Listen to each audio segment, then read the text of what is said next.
So how are you? I'm good. How are you doing? Yeah, good. I had it was a lovely weekend weather-wise. You Yeah. had you had a big party for Stump, right? Well, I don't know about big. There were 12 of us for dinner down on the south side. Yeah. Yeah. Are you going to do something other I don't know to celebrate privately or something or with your own Eh, friends or no? maybe trying to get together with a couple of friends this weekend, but it's like nobody's available at the same time. So we'll see. I know, isn't that how it goes? If you don't plan these things a month ahead of time, you can't. Yeah. You can't do last minute stuff. So hard, right? Yeah. Even then, I'm not sure who'd be available. So I've got these clients that are looking for a condo in Lincoln Square, and oh my God, I mean, everything is being sold at the open houses. It's unbelievable. hmm. Yeah, I mean, they go and they look at them, and then I get they give the agent who's hosting the open house my business card, and then I get an email saying, well, we have multiple offers and we're asking for highest and best by noon on Monday or whatever. And then it pops up as contingent. I mean, there's like nothing out there. Yeah. Yeah. It's It, hard to tell what's the difference between the supply and the demand. If the demand is really high or if it's just that the supply is so low, it seems like the demand is high. It's hard to tell. I Yeah. think I think the demand is brisk and the inventory is really low. Yeah. Um, and then there'll be a couple of things that have lingered on the market from fall that just sit there, which that's tough to figure too, right? Yeah. I, Hmm. I showed a unit on Saturday. We went into another client of mine, and I went into the open house, and it's kind of an interesting floor plan. It's a duplex unit, but it's new construction. They built in 2019, and they built all the units as duplex units. So you have the entertaining area on the main level. And so it's not like an old vintage building where duplex is down or they've taken the top food, added a top floor to a 3-flat or something. It's not like that. It's just every unit is a duplex unit. It's how they built the building. And but the entertaining areas are on the main level and the bedrooms are on the second level. It's kind of a compact floor plan. There's not a lot of hallways. It's all just living space, which I think is a good thing, right? I mean, I guess it depends, but it felt very it all felt a little squeezy to me. I think I don't know why. That maybe the rooms are small, but it's beautiful unit, beautiful finishes, and they Where is it? it's 4802 North Bell, in Okay. Lincoln Square on Lawrence and just like Lawrence and Levitt. Where Roots Pizza is up there. It's a block west of there. Okay. Anyway, We went to Roots on Friday night. what's that? Oh, we're okay. Yeah. In Westtown, yeah. And the one in Westtown, yeah. That building that Roots is in on Lawrence and Levitt, that building, not the business, but the building is for sale. And Roots is the anchor tenant, and I think there's apartments above the restaurant. And then next to that is a vacant lot, double lot, 50 by 125 lot. That's also for sale. The lot is for sale for $975. Well, it's 2 lots. It's a 50-foot lot, but anyway, yeah. And Roots owns the little bar next door called the Sixth. I'm not sure what the name refers to. It has something to do with a bottle of whiskey called a Fifth, and so this is the Sixth. I don't know. I don't really quite get it, but anyway, Wasn't a fifth bottle of whiskey a fifth gallon? no, actually, well, Is it a maybe fifth it has liter? to It's a do with fifth of liters or something. something. It's seven. It's 3/4. I don't know. I don't know why they call a bottle of whiskey a fifth. I don't know. Maybe it is a fifth of a gallon. But the measurement on a bottle of whiskey is 0.750 liters. Mhm. It's a little under a liter. So maybe it is a fifth of a gallon. I guess that would make sense, right? It probably is. I think it is. Yeah. Yeah, maybe that's why I don't know. That's something for you to research, Wes. I Anyway, think that that's up little, your alley. yeah, that You're the little, one wondering why it's called the sixth. right? I know. Well, and that, but it's a really cute little bar, I have to say. I mean, it's very, very um, um, high end, finishes up Yeah, upper. they own quite a few places, that 50/50 group. They own quite a bit. Yeah, they do. They do. Yeah, and it's very The intimate, Westtown very Bakery and the romantic. other Westtown Bakery and the homestead on the roof and all the different 50/50 bars and all that stuff, along with Well, all the. that block over in Westtown, they kind of own that block. Like Yeah. it's like Let Us Entertain You has the block in River North there by our office. It's like every restaurant in there is Let Us Entertain You. Mhm. Yeah. But anyway, if you're looking for a nice, intimate, romantic place to go for a craft cocktail, that the six is very nice. But getting back to 4802 Bell, this unit came on the market last fall at $715, which granted was probably kind of an aggressive price. It's now they've dropped the price a few times, and they're now priced at $640, which includes a heated garage space, and they have this fabulous 700 square foot terrace. Hmm. I mean, the terrace with an outdoor fireplace. It's really beautiful. 640 actually seems low to me, but Hmm. I mean, particularly when you're looking at some of these units, like 4504 Clark is on the market for 850, and they're selling them like hotcakes. Mhm. I don't know. I mean, it's a little hard. It's a little hard to figure why that unit. But maybe it's because it's just kind of a unique floor plan, and people, unique never really sells that well. I think, right? Oh, I don't know. Guess it depends on what kind of unique. Yeah, I guess so. I've got a townhouse that I'm listing over on Belmont and Ravenswood. A dear friend called me, and she's lived here for over 20 years. She bought it in 99, I think she bought it. Hmm. Maybe 97, something like. I think it was built in 97. She bought it in 99. She's a second owner.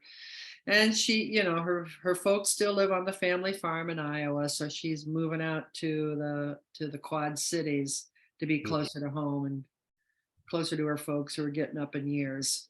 So I'm sad to see her go, but as I said, I never see her anyway. I mean, it's like COVID. It's like we never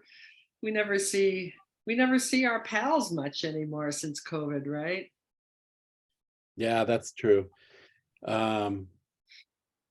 Yeah, I was watching, there is a Showtime series called Couples Therapy, and I've seen a couple of them before, no pun intended.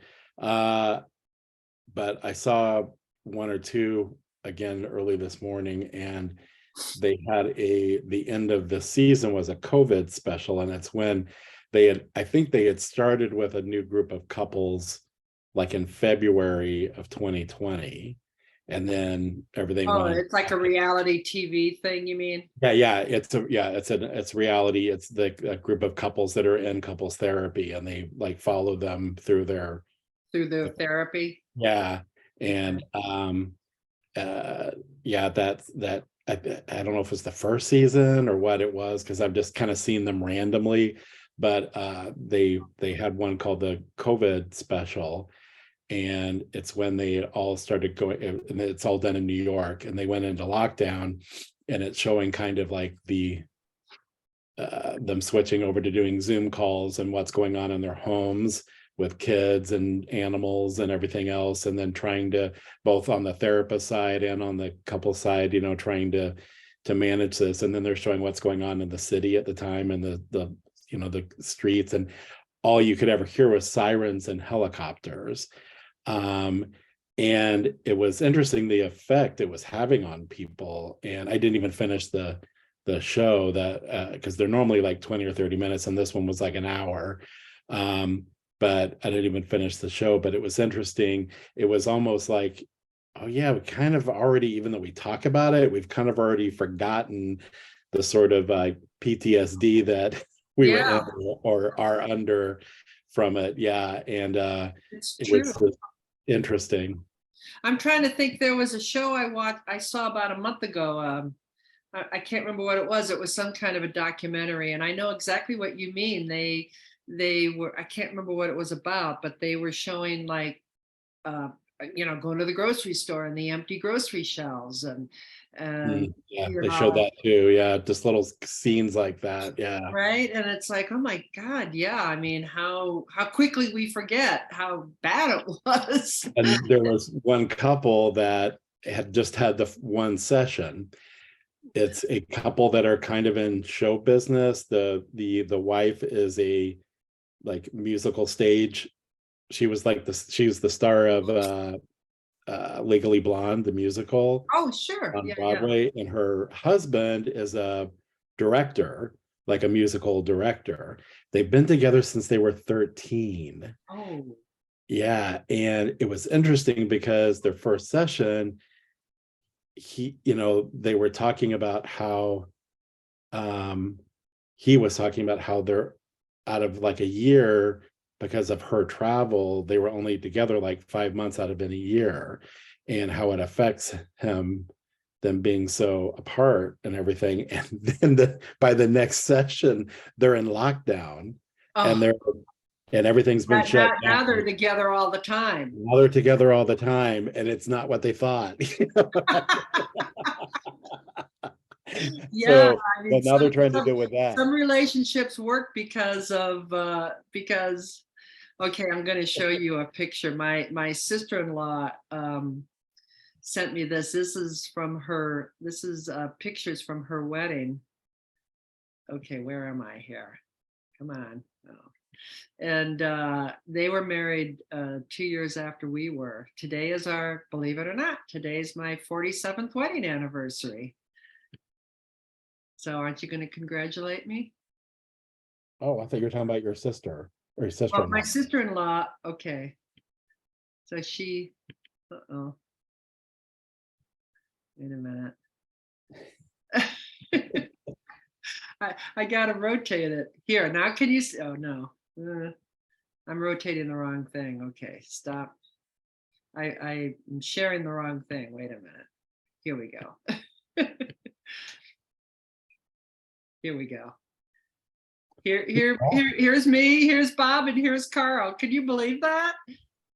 Hold on. I am. Can you see it? No. Yeah, I'm screenshotting it. Oh no, don't screenshot it. Too late. I have to show Stump that. Oh, for God's sake. I know. Look at me. Can you believe I could ever have been so young? Look how cute I was. Look how cute Carl is. Look how cute Bob is. Isn't he cute? Look at the lapels on his, he was in the wedding party. Yes, they do look very girlish. Me? Well, I was like 24, 25, something like that.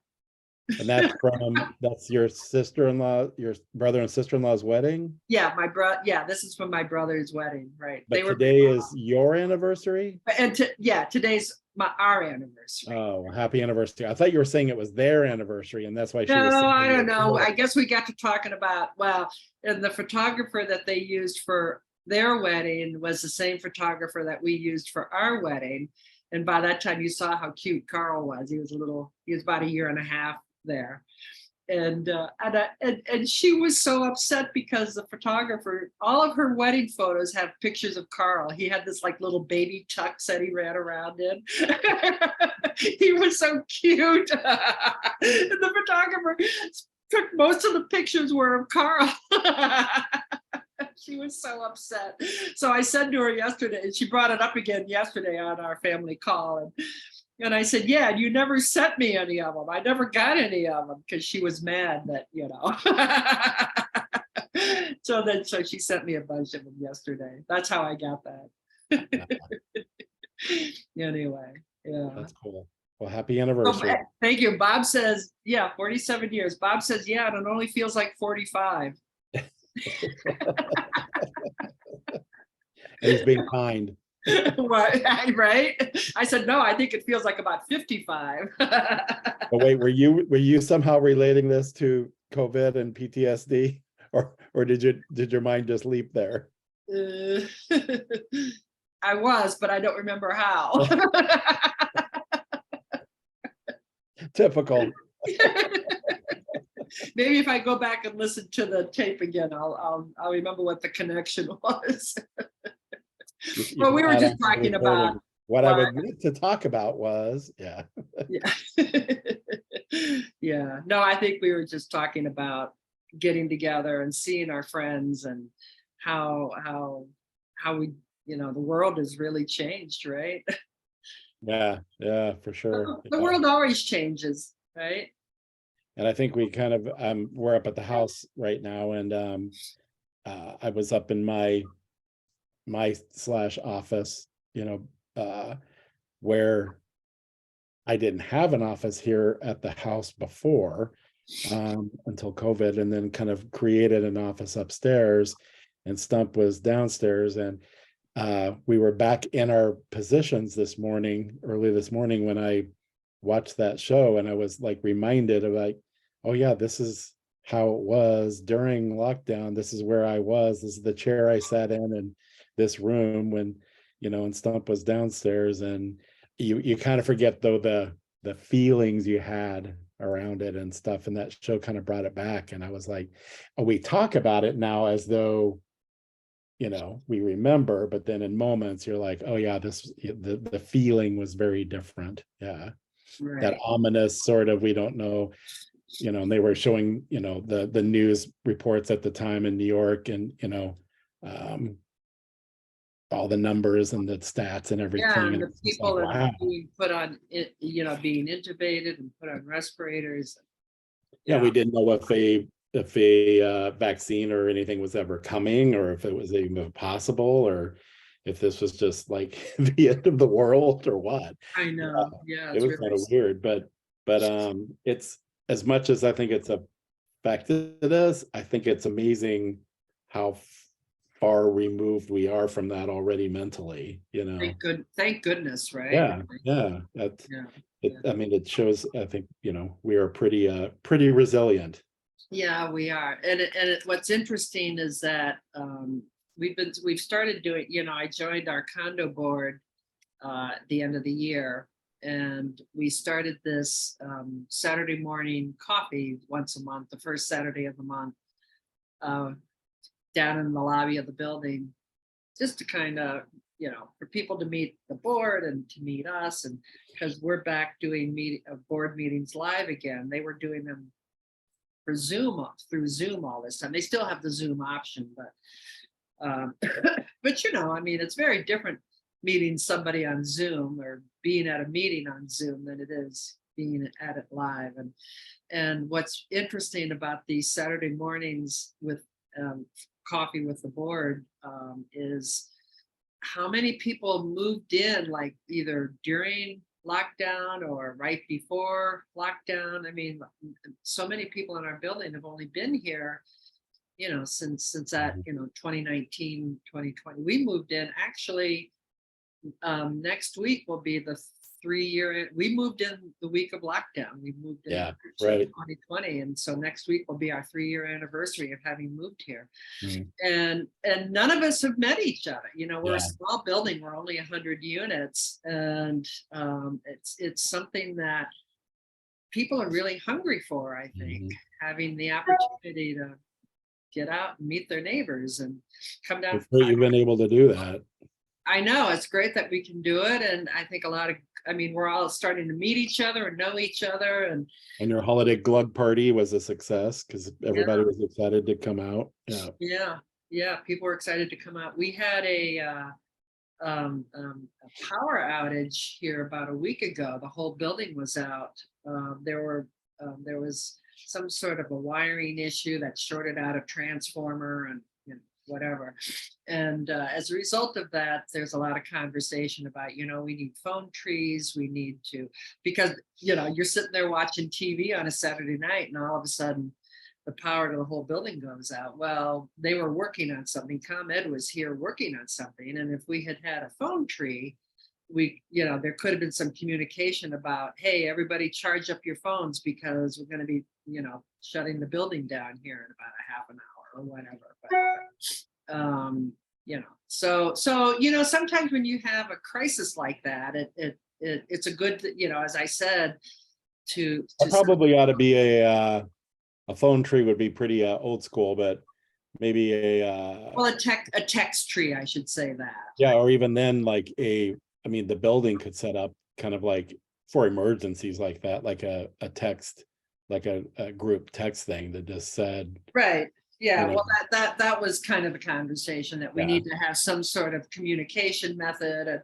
And then we learned in the process when the power was out, the elevators are out. So we have a fair number of disabled people in the building, and that's dangerous actually. There needs to be a plan, right? Yeah. We need to have a plan. And I mean, thank God we had the incident and we now know what the shortcomings are. It's like somebody said, yeah, we should have a fire drill. Talk about old school.